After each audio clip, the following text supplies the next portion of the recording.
Bonjour à tous. Alors, on vient de recevoir un DGS urgent, comme si ces gens-là travaillaient le dimanche, qui date donc du dimanche 25 juillet 2021 à 12h22. Le sujet DGS urgent numéro 2021-70, prise en charge du syndrome inflammatoire multisystémique de l'enfant, le PIMS. Nouveau, ça vient de sortir.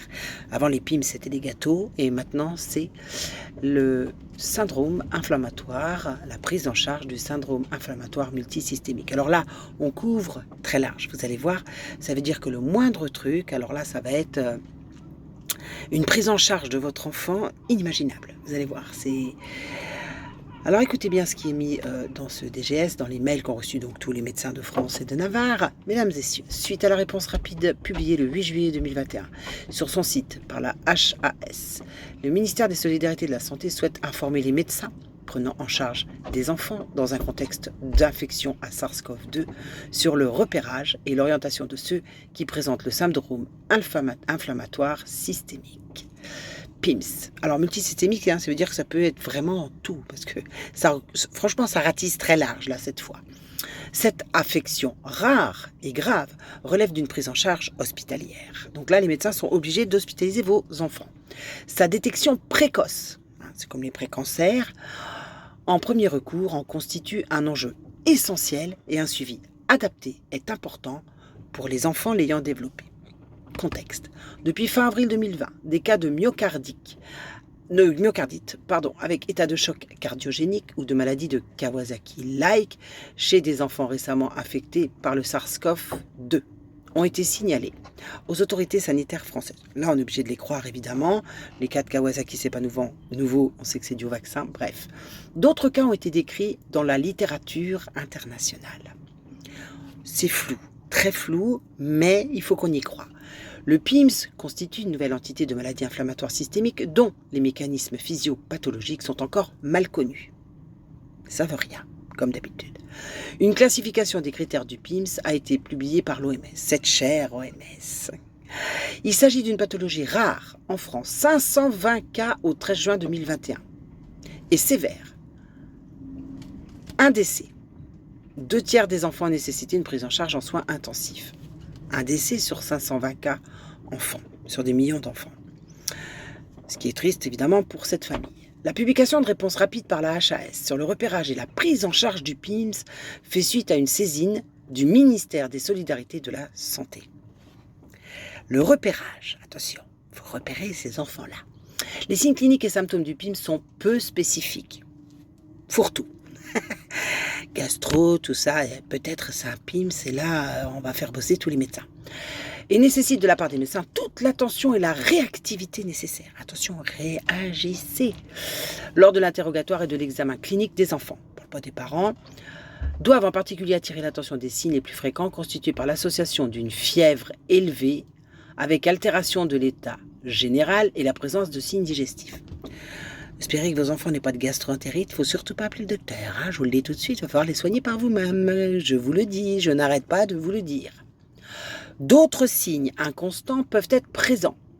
Signes de choc, signes cutanéo-muqueux et signes neurologiques ou respiratoires. Donc, si vos enfants ont ce qu'on appelle ça peut être une varicelle avec des petites vésicules, on y va. Les signes neurologiques, ça c'est sûr quand tu as de la fièvre, et respiratoire, si tu as une... comment ça s'appelle ? Je cherche mes mots aujourd'hui. Si tu as la voix enrouée, voilà. Bon.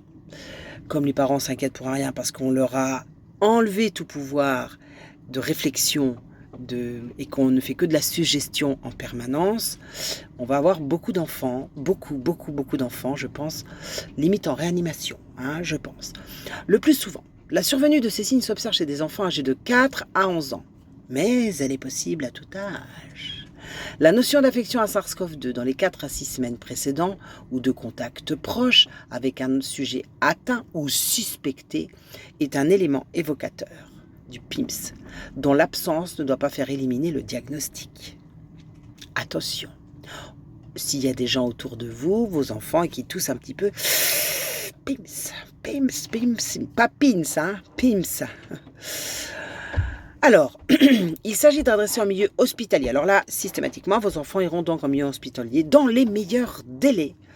Tout tableau clinique évocateur. Hein. Une toux, une fièvre, des petites vésicules, clinique, PIMS. Voire douteux de PIMS, c'est un enfant. Hein. C'est-à-dire, même si tu as le moindre doute, tu le mets à l'hôpital en pédiatrie. La prise en charge urgente ne doit pas être différée par la réalisation de tests biologiques. Non, pas qu'en plus tu saches ce qu'il a. Hein. Non, on envoie à l'hôpital. Y compris d'ailleurs l'infection recherche à SARS-CoV, entre parenthèses. On ne cherche pas, on demande au médecin de ne pas chercher le SARS-CoV. Non, pas de test biologique, rien. T'envoies à l'hôpital au moindre signe, moindre toux, moindre fièvre. Attention, je vous alerte. Si l'enfant présente des risques ou des signes de défaillance hémodynamique, le SAMU doit être contacté. Donc là, ça y est, on met la pression aux médecins. Attention, ils vont être responsables de la mort de vos enfants s'ils n'agissent pas en conséquence. La prise en charge, elle est hospitalière et spécialisée pour faire le diagnostic. Évaluer la sévérité du tableau, traiter et limiter les risques de séquelles.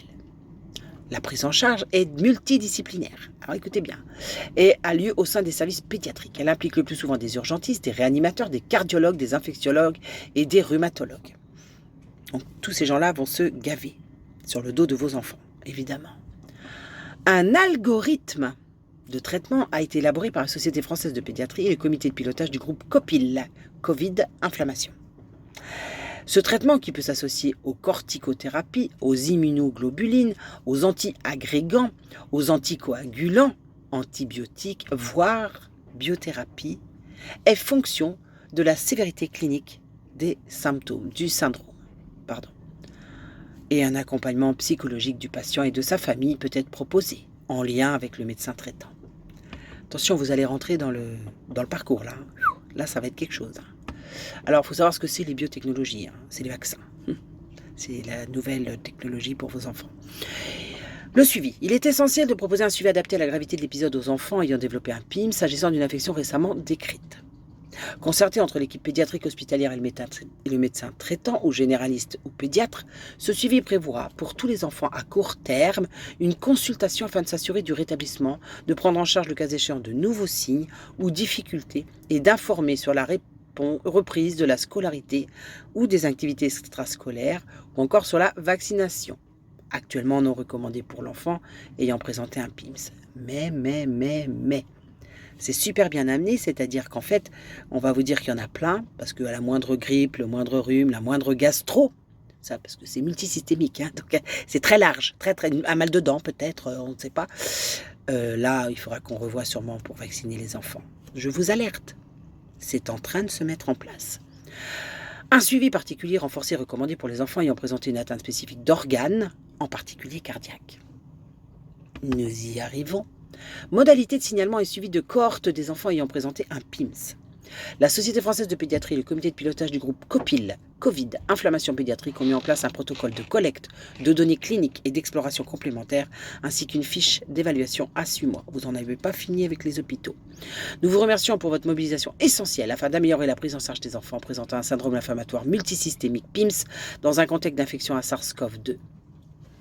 Alors, ce qui signe, c'est Cécile Lambert, parce qu'elle est chef de service de la directrice générale de l'offre de soins, et Maurice Pierre Planel, directeur général de la santé. Les autres étant sûrement en vacances. Maintenant, parlons des biothérapies, pour que vous sachiez un petit peu de quoi on parle. Alors, c'est sur le Vidal, vous pouvez le trouver tout comme moi. Le terme des biothérapies désigne essentiellement des médicaments issus de biotechnologie. Ça fait peur. Quand on voit les graphènes et tout partout dans les masses, ça fait peur. Donc, produits par des bactéries ou des cellules animales génétiquement modifiées, transformées, pour produire ces substances. Ce sont par exemple des hormones, des facteurs de croissance, des modulateurs de la réaction immunitaire et des substances destinées à lutter contre les cancers ou les maladies chroniques. Anticorps mononucléaux, d'où les vaccins mononucléaux et les concepts médicamenteux mononucléaux. En 2019, le terme biothérapie désigne essentiellement des médicaments issus de biotechnologie, donc produits par des bactéries, des cellules animales génétiquement transformées et qui produisent ces substances. Par exemple, les facteurs de croissance destinés à stimuler la moelle osseuse, des globules rouges. ou alors avec des chimiothérapies anticancéreuses pour contrebalancer les effets négatifs d'une chimiothérapie. Pardon, excusez-moi, je me reprends, j'ai sauté une ligne. Des EPO ou des érythroprotéines utilisées dans certaines anémies sévères ou des globules blancs pour contrecarrer les chimiothérapies. D'autres hormones que l'insuline, par exemple l'hormone de croissance, des enzymes pour les personnes qui ont une mutation sur le gène nécessaire pour les fabriquer. Des substances qui modulent le système immunitaire, les interférons, des interleukines qui font partie de la grande famille des cytokines, et des substances destinées à empêcher la formation de caillots sanguins, héparines, et certains vaccins sont généralement issus des biotechnologies. De plus, les biotechnologies permettent de produire des substances particulières, des anticorps, des protéines de fusion qui ont révolutionné le traitement de nombreuses maladies. Pour fabriquer des médicaments de biothérapie, il faut modifier le patrimoine génétique de la bactérie ou des cellules animales, les cultiver en masse, tout ça c'est dans le Vidal, dans des bioréacteurs, ça fait peur, je te jure, ça fait trop peur, pour qu'elles se multiplient et produisent la protéine recherchée, puis en extraire et purifier cette protéine.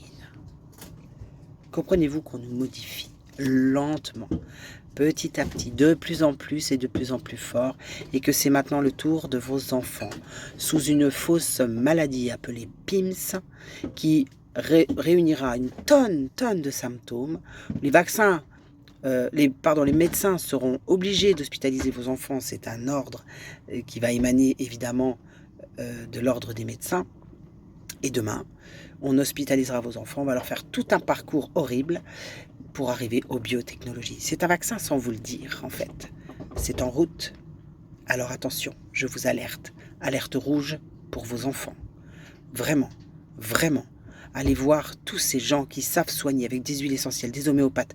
Allez voir toutes ces personnes qui sont vraiment, vraiment capables de soigner avec des simples plantes vos enfants. Et surtout, toujours prenez le temps. La fièvre, par exemple, si votre enfant a un bon comportement, la fièvre est un très très bon outil parce que c'est, dans le temps, on faisait bouillir l'eau des biberons pour désinfecter les biberons, comme on fait des bocaux, on fait bouillir l'eau pour les désinfecter, pour enlever toute bactérie.